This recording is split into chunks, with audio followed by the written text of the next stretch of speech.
Assalamualaikum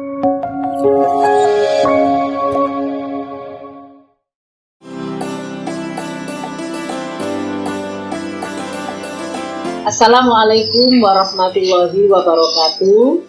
Pemirsa yang dirahmati Allah, alhamdulillah hari ini kita semua ada di bulan suci Ramadan. Bulan yang penuh berkah, bulan di mana kita diminta untuk terus mengkaji, mengevaluasi apa yang sudah kita lakukan dan apa yang akan kita lakukan. Hari ini kita akan belajar tentang krisis ekologi. Apa itu krisis ekologi?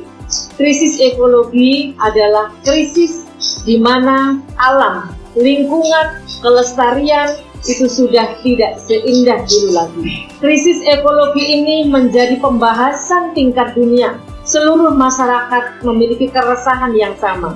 Kalau kita melihat berita-berita di media, hampir tiap saat kita mendengarkan berita adanya banjir, adanya longsor, puting beliung, kekurangan air bersih, dan bencana-bencana alam yang lain. Pemirsa yang dirahmati Allah, yang menjadi keprihatinan kita semua, krisis ekologi itu justru sebagian besar disebabkan oleh adanya tangan-tangan usil manusia yang melakukan eksploitasi alam, yang melakukan perusakan alam dengan semena-mena.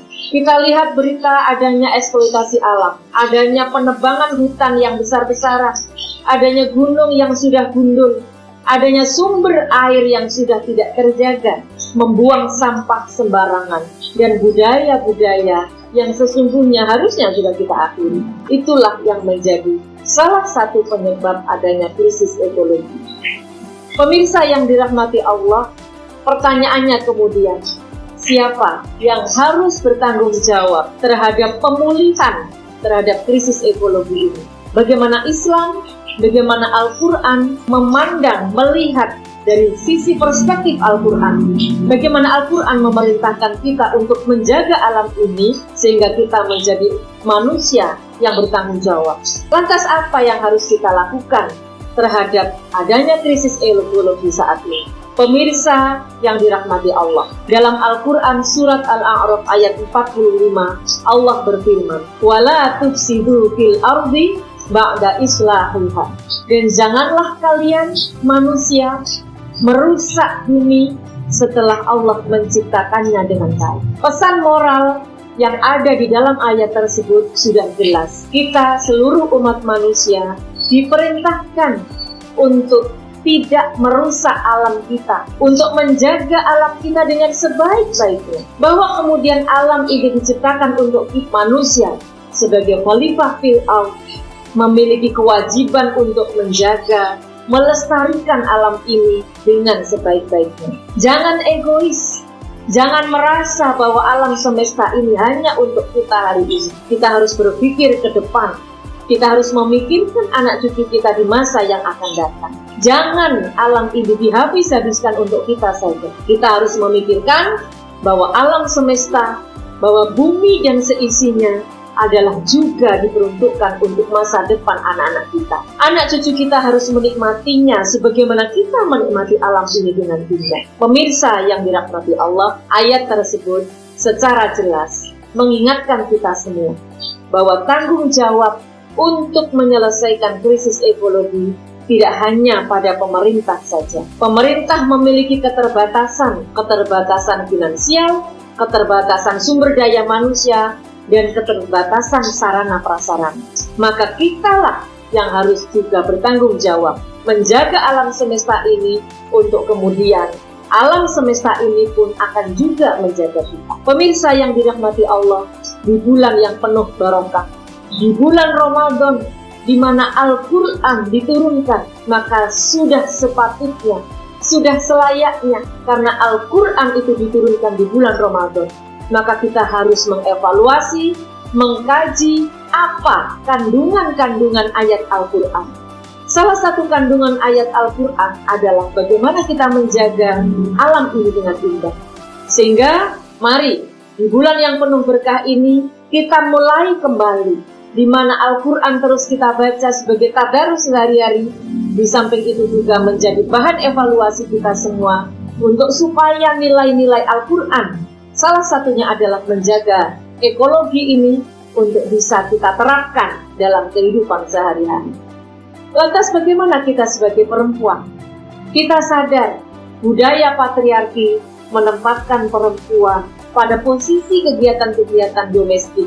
Apa artinya? Kegiatan domestik ini rentan menimbulkan kerusakan-kerusakan alam.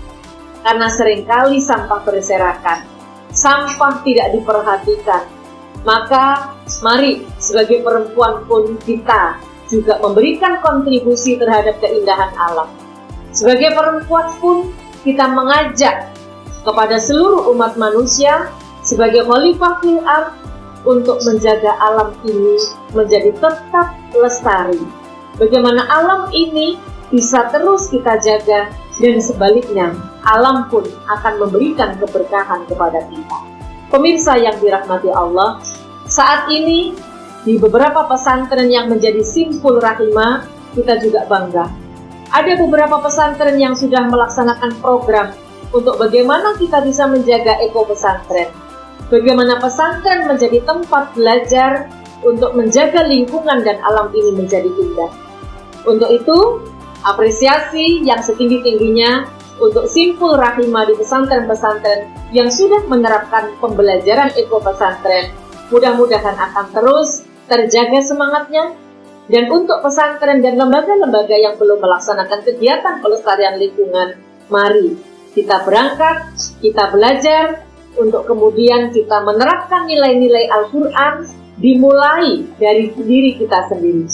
Dimulai dari diri kita, dimulai dari komunitas kita, untuk terus menjaga alam dan lingkungan kita. Insya Allah, keberkahan Ramadan akan terus menjadi inspirasi bagi seluruh umat manusia, sehingga alam ini indah, alam ini lestari, karena gerakan, karena semangat, karena ghirrah kita untuk terus mengedukasi diri kita sendiri dan seluruh masyarakat, sehingga alam ini akan tetap indah. Pemirsa yang dirahmati Allah, demikian yang dapat kami sampaikan. Mudah-mudahan kajian singkat ini bisa membawa kita memberikan kemanfaatan sebesar-besarnya untuk orang-orang yang ada di sekitar kita dan untuk lingkungan dan alam yang ada di sekitar kita. Wallahu yarhamuna birahmati tammah fid dini wad dunya wal akhirah. Wassalamualaikum warahmatullahi wabarakatuh.